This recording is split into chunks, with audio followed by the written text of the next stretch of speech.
Let's move on. A new group trying to lobby the Trump administration to not save TikTok and actually to ban it. The group, the American Parents Coalition, sent this letter to Vice President J.D. Vance. There it is on the screen. And a part of it reads like this. TikTok cannot be owned, controlled, or influenced by foreign adversaries, and we must not allow those who wish to see our country fail have the power to manipulate and poison our kids. We should note that President Trump has indeed extended the deadline for TikTok to divest its American operations so that it is not banned in the United States. All right, for more, let's bring in the executive director of the American Parents Coalition, Alleigh Marre. Alleigh, thanks for being here. So, listen, you go on to say that these TikTok algorithms are really bad. They glorify eating disorders. They expose the push for gender and sexuality content to minors.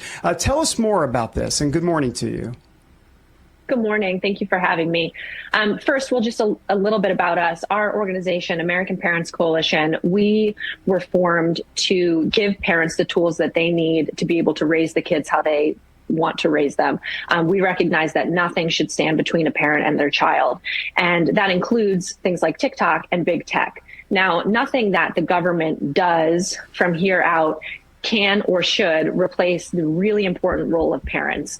We do not want the government legislating how parents should parent. So I say all that up at the top to then just say that we also should be able to count on the government to help protect our kids. And that's where TikTok comes in. So there's a ton of data, a lot of studies out there that support that TikTok is really dangerous for kids. The first thing that I would point to is that within 2 minutes or 8 minutes of a teen opening the app, they are served content about eating disorders and self-harm. And then from there, if the child chooses to interact with that algorithm at all, it just becomes this funnel, and this gets fed to them over and over and over again. And it's a really, really dangerous place for our kids to be. And the government does have a role in making sure that that's just not free reign for our adversaries to have in our kids' minds. This is really the new battlefield, though, isn't it, Alleigh? I mean, you take our youngest generation, Gen Z, who, by the way, have become very conservative overall, much more conservative than past generations, right? And it's very important to the communists of this world that they change that. And that is really a goal of theirs. So this is a war front, right? This is a battlefront. We're not talking about just, some kids and some eating disorders, not to in any way diminish the significance of what you're saying, but we're literally talking about them wanting to destroy and indoctrinate this generation to manipulate them and to use them for some pretty devious things, right, Alleigh?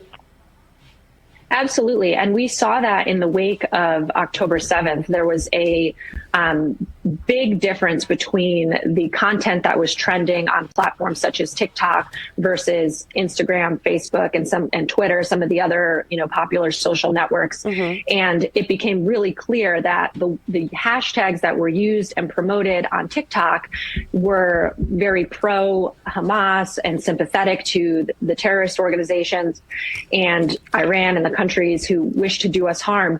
And there are a handful of organizations that research that and have that data.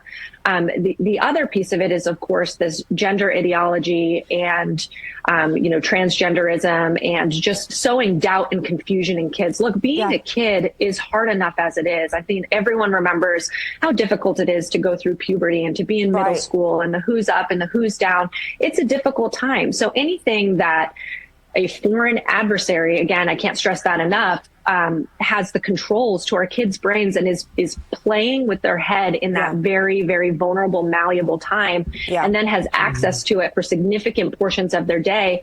Some of the data, this is from the Center for Countering Digital Hate, tells us that kids spend 2 hours a day on TikTok, 120 minutes. Now, that's I'm surprised it's that low. I'm surprised it's that low, Alleigh, on average. Your website, super quick, just your website. Yep. It's AmericanParentsCoalition.org.